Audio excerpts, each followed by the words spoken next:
ஐயா, என்னுடைய வாழ்க்கையில் பணத்துக்காக நான் ரொம்ப ஏங்குறேன். எனக்கு நிறைய பணம் சேரணும், சேமிப்பு நிறையா என்கிட்ட இருக்கணும்.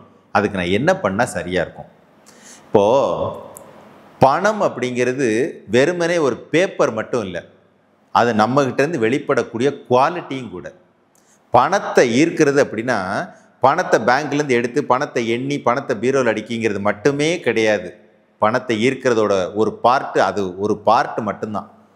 பணம் நம்மக்கிட்ட ஆரோக்கியமான முறையில் தங்கி பணம் நமக்கு நிம்மதியை தரணும் அப்படின்னா நம்மக்கிட்ட குவாலிட்டியும் நல்லா இருக்கணும். பணம் வந்தால் மட்டுமே நிம்மதி வந்துடாது. பணத்தால் நிம்மதி வேணும்னா நம்மக்கிட்ட கொஞ்சம் குவாலிட்டியும் இருக்கணும். என்னங்க செய்யணும்? பணம் எனக்கு நிறையா கிடைக்கணும், பணம் என்கிட்ட நிறைய சேரணும், பணத்தால் எனக்கு நிம்மதி வேணும். என்ன செய்யணும்?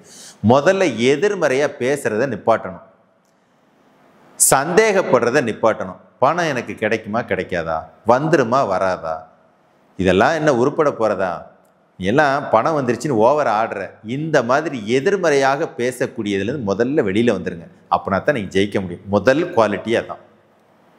ஒருத்தன் பணக்காரனாக இருக்கான், ஒரு நல்ல காரில் போகிறான், ஆடம்பரமாக செலவு பண்ணுறான்.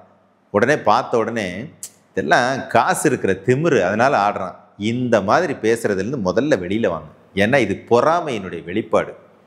அதை பார்த்தோடனே மனசுக்குள்ளே சந்தோஷம் வரணும். பரவாயில்லையே, நல்லா இருக்கானே, நல்லா இருக்கணையா, என்னைக்கு இது மாதிரி எப்பயும் சந்தோஷமாக இருக்கணும். அப்படி ஒரு எண்ணம் உங்களுக்குள்ள வருதுன்னா அதே மாதிரி வாழ்க்கையை நீங்கள் அனுபவிக்கிறதுக்கு இயற்கை தீர்மானிச்சிருச்சுன்னு அர்த்தம். இதுதான் ஃபஸ்ட்டு நீங்கள் தெரிஞ்சிக்க வேண்டியது. நெகட்டிவாக முதல்ல பேசவே கூடாது. ஒருத்தருக்கு ₹1 கொடுப்பீங்க, இல்லை ஒரு கோடி கொடுத்தாலும் சரி, முதல்ல கொடுக்கும்போது சந்தோஷமாக வாழ்த்தி, கடனுக்கு கொடுக்குறீங்களோ இல்லை தானமாக கொடுக்குறீங்களோ, முதல்ல வாழ்த்தணும். இந்த பணம் உங்கள்கிட்ட நிறைய பல்கி பெருகணும், நீங்கள் இன்னும் பெரிய அளவில் இதை சேர்க்கணும், சந்தோஷமாக இருக்கணும் அப்படின்னு ஒரு 2-3 வார்த்தையை சேர்த்து மனசு லயிச்சு வாழ்த்தி கொடுக்குறீங்கன்னா என்ன அர்த்தம் தெரியுமா? அந்த பணம் அது மாதிரி பல மடங்கு உங்கள்கிட்ட திரும்பி வரப்போகுதுன்னு அர்த்தம். இதுதான் நீங்கள் தெரிஞ்சிக்க வேண்டிய இன்னொரு சூத்திரம். கொடுக்கும்போது ஐயோ போகுதே, ஐயோ இவன் தருவானோ தரமாட்டானோ, இப்படியெல்லாம் உழைச்சி இப்படி வேணா போகுது, இந்த மனநிலையிலேருந்து முதல்ல வெளியில் வந்துடுங்க. கொடுக்கும்போது ₹1 1 கோடியோ கொடுக்கும்போது ஆத்மார்த்தமாக மனசுலேருந்து இந்த பணம் இது மாதிரி பல மடங்கு அவங்ககிட்ட வந்து சேரும், நல்லா இருப்பீங்க, கவலைப்படாதீங்க அப்படின்னு மனசு நிறைய சொல்லி பாருங்க. சொல்கிறீங்கன்னா அதுக்கு அர்த்தம் என்ன தெரியுமா? அது அப்படியே பல மடங்கு நீங்கள் திரும்ப வாங்க போகிறீங்க, இயற்கை தீர்மானிச்சிருச்சுன்னு அர்த்தம். இதை முதல்ல மாற்றிக்கணும். அடுத்தது, பணத்தை நாம் விரும்ப ஆரம்பிச்சிட்டோம் அப்படின்னா, பணத்துக்காக நாம் ஆசைப்படுறோம் அப்படின்னா இப்போ சில விஷயத்தையும் சேர்த்து செய்யணும்.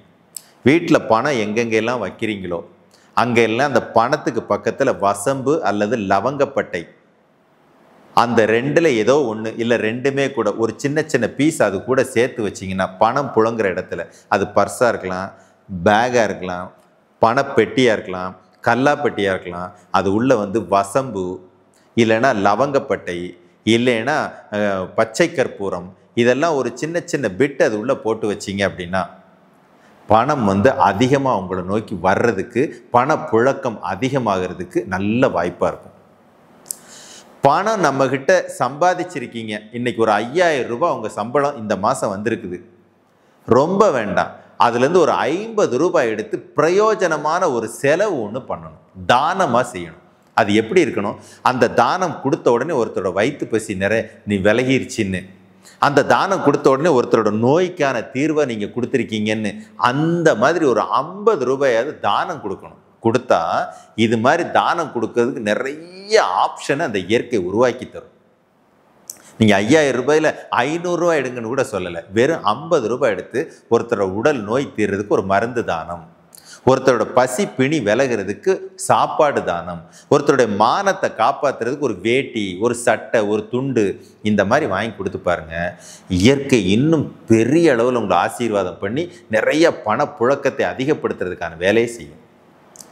பணம் இருக்கிற வீடுனா பணம் இருக்காமல் இருக்காது, ஏதோ ஒரு இடத்துல இருக்கும், பீரோவில் இருக்கும், பேக்கெட்டில் இருக்கும், பர்ஸில் இருக்கும், ஏதோ ஒன்று.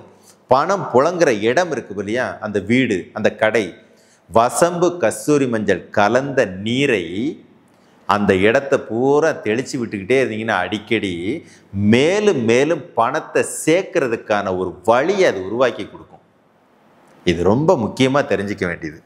இதோட மட்டும் இல்லை, பிரம்ம முகூர்த்த வேளையில் பணத்தை ஈர்க்கிறதுக்குன்னு இருக்கக்கூடிய முத்திரைகள் இருக்கு இல்லையா, மந்திரங்கள் இருக்கு இல்லையா, அதை முறையானபடி செய்கிறதுக்கு, முறையானபடி உச்சரிக்கிறதுக்கான அந்த சூத்திரம் தெரிஞ்சு உச்சரிச்சிங்கன்னா பணம் ஆரோக்கியமான முறையில் உள்ள வரும். ஆரோக்கியமான ஒரு முறையில் உங்களுக்கு நிம்மதியை கொடுக்கும். இல்லைன்னா விரயமாகும், பணத்தால் நிம்மதி இருக்காது. அதோட எல்லாத்தை விட எப்பயும் தெரிஞ்சிக்க வேண்டிய ஒன்று, எண்ணங்களில் செழிப்பு இருக்கணும். அதுதான் ரொம்ப முக்கியம். எண்ணங்களில் ஒரு செழிப்பு இருக்கணும். எண்ணங்கள் பேசும்போதே நல்ல செழிப்பாக பேசுறது. தரித்திரம் பிடிச்ச மாதிரி, நம்ம இன்னைக்குங்க இதில் விடுதலை, நம்மளே கடன் அடைக்க முடியாமல் நானே இதில் இருந்து சீரழிறேன், இந்த மாதிரி வார்த்தைகளை விட்டுட்டு அதெல்லாம் ஒன்றும் பிரச்சனை இல்லை, சூப்பராக இருக்குனே, அதெல்லாம் ஒன்றும் இல்லைங்க, நல்லா இருக்குங்க, அதெல்லாம் ஒரு குறையும் இல்லை, இப்படின்னு பாசிட்டிவாக எண்ணங்களில் செழிப்பை உருவாக்குங்க.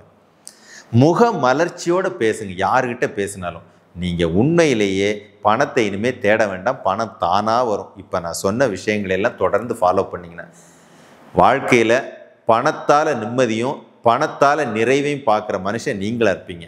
முடிவு பண்ணிக்கோங்க. குருவே சரணம்.